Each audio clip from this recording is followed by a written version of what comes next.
Sahabat Fresh Juice dimanapun Anda berada, kita berjumpa kembali dalam Fresh Juice hari ini, Sabtu 29 Agustus 2020. Bacaan dan renungan akan dibawakan oleh Romo Hadi Setiawan dari Seminari Tuke, Badung, Bali. Selamat mendengarkan.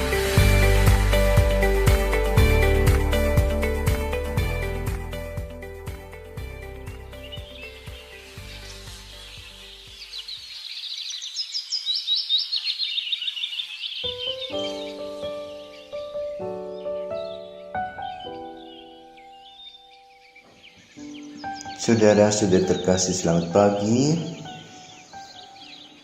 Hari ini kita memperingati wafatnya Santo Yohanes Pembaptis Martir, Sabtu 29 Agustus 2020. Marilah kita berdoa. Karena Bapa dan Putra dan Roh Kudus. Bapa penuh kasih, kami bersyukur kepadamu karena Engkau telah mengutus Santo Yohanes Pembaptis bagi kehidupan kami, yang membuka jalan bagi Yesus, mempersiapkan keselamatan kami. Dalam sejarah yang cukup panjang, ia dinantikan oleh Elisabet dan Zakaria dengan sebuah peristiwa yang menarik dan luar biasa bagi keluarga ini. Semoga semangat Santo Yohanes Pembaptis yang jujur, polos, berani dan bertanggung jawab mengajak kami untuk melihat dan melangkah bersama Engkau kini dan sepanjang masa. Tuhan bersamamu dan bersama rohmu. Inilah Injil Yesus Kristus menurut Markus. Dimuliakanlah Tuhan. Sekali peristiwa, Herodes menyuruh orang menangkap Yohanes dan membelenggunya di dalam penjara. Berhubung dengan peristiwa Herodias, yakni dengan Herodes telah memperistri Herodias, istri Filipus saudaranya. Yohanes pernah menegur Herodes, "Tidak kalah engkau mengambil istri saudaramu?" Karena kata-kata itu Herodias menaruh dendam pada Yohanes dan bermaksud membunuh dia, tetapi tidak dapat sebab Herodes segan akan Yohanes, karena ia tahu bahwa Yohanes adalah orang yang benar dan suci. Jadi ia melindunginya. Tetapi setiap kali mendengar Yohanes, hati Herodes selalu terombang-ambing, namun ia merasa senang juga mendengarkan dia. Akhirnya tiba juga kesempatan yang baik bagi Herodias ketika Herodes pada hari ulang tahunnya mengadakan perjamuan untuk para pembesar, para perwira dan orang terkemuka di Galilea. Pada waktu itu putri Herodias tampil lalu menari, dan ia menyukakan hati Herodes serta tamu-tamunya. Maka raja berkata kepada gadis itu, "Mintalah daripadaku apa saja yang kau ingini, maka akan kuberikan kepadamu." Lalu Herodes bersumpah kepadanya, "Apa saja yang kau minta akan kuberikan kepadamu, sekalipun itu setengah dari kerajaanku." Anak itu pergi dan menanyakan ibunya, "Apa yang harus kuminta?" Jawab ibunya, "Kepala Yohanes Pembaptis." Maka cepat-cepat ia pergi kepada raja dan meminta, "Aku mau supaya sekarang juga engkau berikan kepadaku kepala Yohanes Pembaptis dalam sebuah talam." Maka sangat sedihlah hati raja.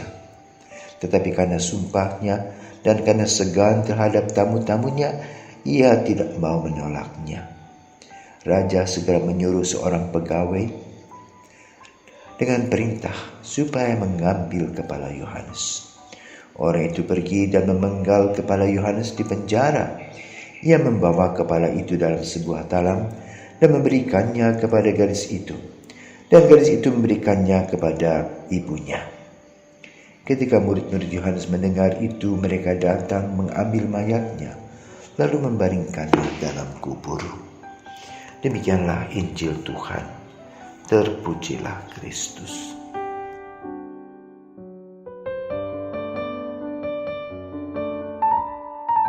Saudara-saudara terkasih, Injil hari ini mengajak kita untuk merefleksikan diri tentang kasih, dan cinta melalui dua tokoh, yaitu Yohanes Pembaptis dan Herodes Herodias. Kita kenal sebuah kata agape, istilah Yunani yang berarti cinta yang tidak mementingkan diri sendiri, atau cinta tanpa batas, tanpa syarat. Cinta agape tidak pernah egois. Dalam tradisi Kristen, agape berarti cinta yang bersifat total, kerap identik dengan cinta Tuhan terhadap ciptaannya. Selain itu ada juga filia, yaitu kasih persahabatan atau kasih persaudaraan. Kasih yang terbatas pada hubungan sahabat dan sifatnya bersyarat, yaitu akan mengasihi apabila dikasihi, menghormati apabila dihormati. Storge, yaitu kasih yang timbul karena adanya ikatan keluarga seperti yang terjadi antara anak dan orang tua, antara adik dan kakak. Kasih yang terbatas pada lingkungan keluarga sehingga bersifat eksklusif. Selain itu juga ada kasih yang disebut eros. Eros adalah kasih yang bersumber pada daya tarik seksual pada jenis kelamin lain. Jadi kasih eros lebih cenderung kepada nafsu jasmani. Puncak dari kasih eros adalah hubungan intim pria dan wanita. Semua jenis cinta ini mengandung risiko. Nah, yang mana yang tampil dalam Yohanes Pembaptis dan Herodes Herodias? Yohanes Pembaptis membawa cinta agape. Ia takut akan Tuhan, maka hidupnya polos, bersahaja, hidup jujur, paham tatanan moral, apa adanya, dan senantiasa rindu mencari kebahagiaan, baik untuk dirinya maupun untuk orang lain. Tak segan ia mengingatkan orang yang lupa akan nilai moral seperti Herodes, tentu dengan segala risiko. Dasarnya adalah cinta kasih yang dilakukan secara serasi agar semua orang bahagia.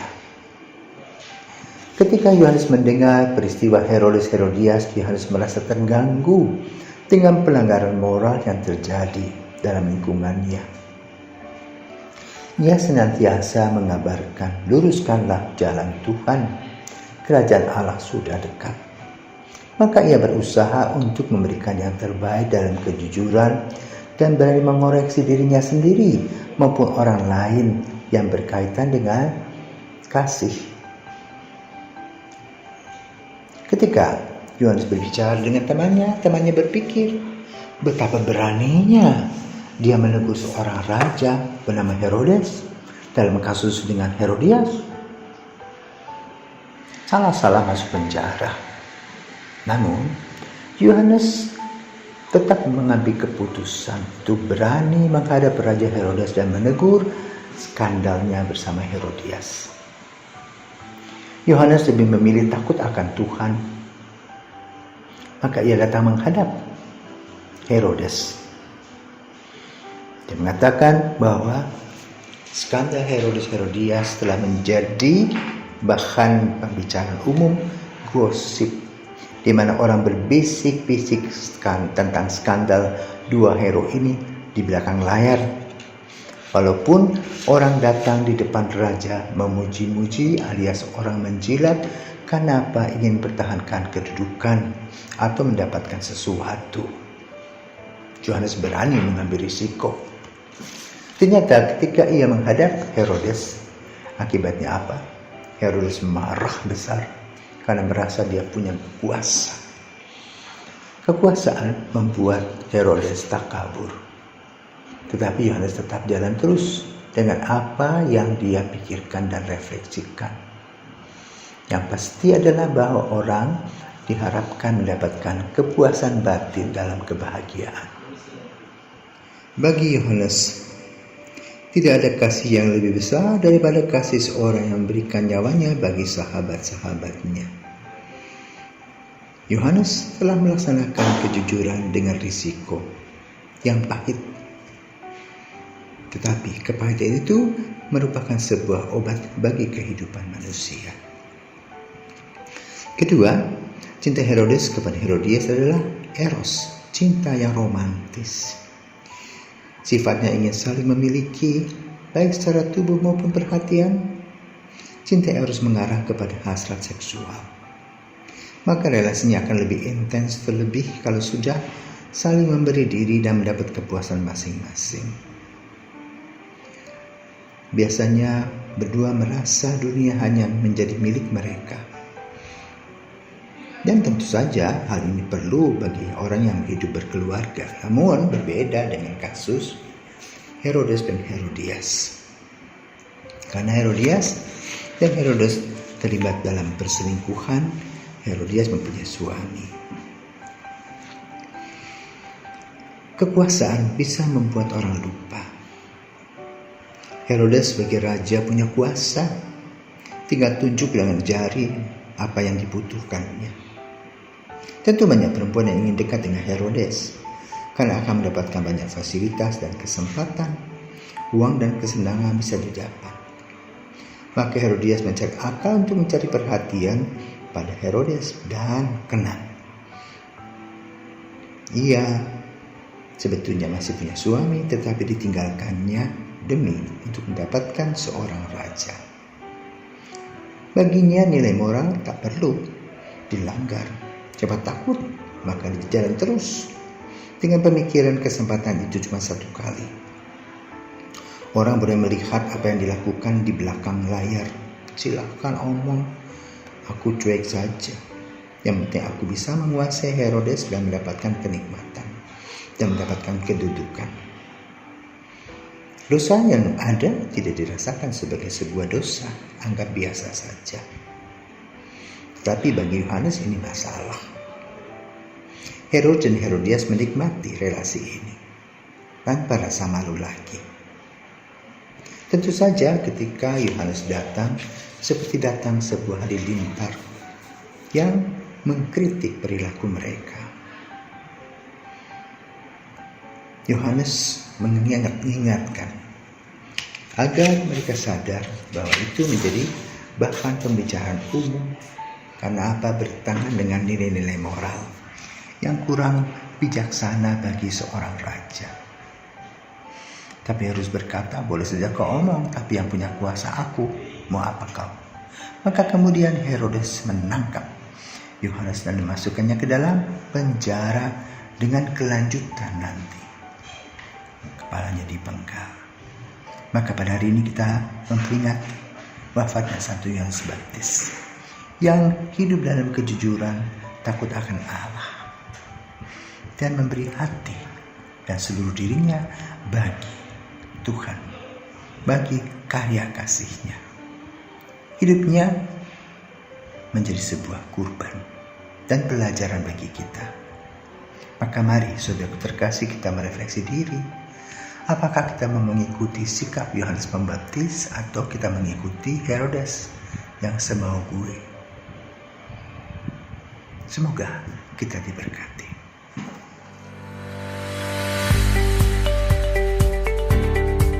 Sahabat Fresh Juice, kita baru saja mendengarkan Fresh Juice Sabtu 29 Agustus 2020.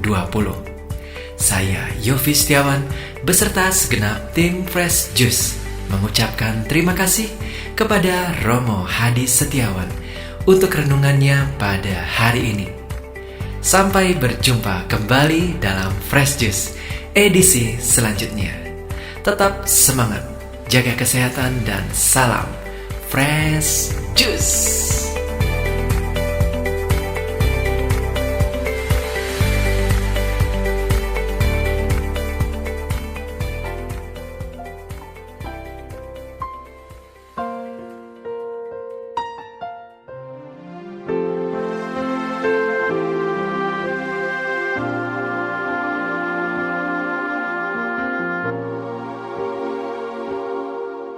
Bila derita datang menyapa, kita tak terima.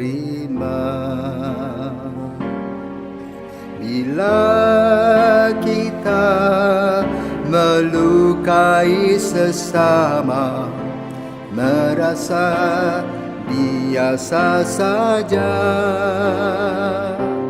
Ketika kita merusak dunia, kita wajar saja. Terkejut manusia saat dunia berkata, memilukan rasanya. Sadarlah hai manusia, ubah pikir dan rasa untuk pembaharuan dunia.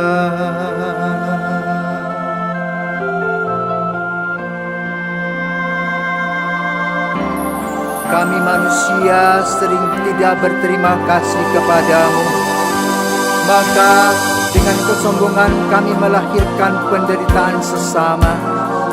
Kami mohon Bapa agar kami menyadari kesalahan dan dosa kami dan mengubahnya melalui pertobatan, doa dan tapa, agar situasi kami lebih baik dari hari ke hari. Biarlah iman kami tumbuh dan berkembang hanya percaya kepadamu, karena Engkau adalah andalan kami. Tuhan, berkatilah kami senantiasa.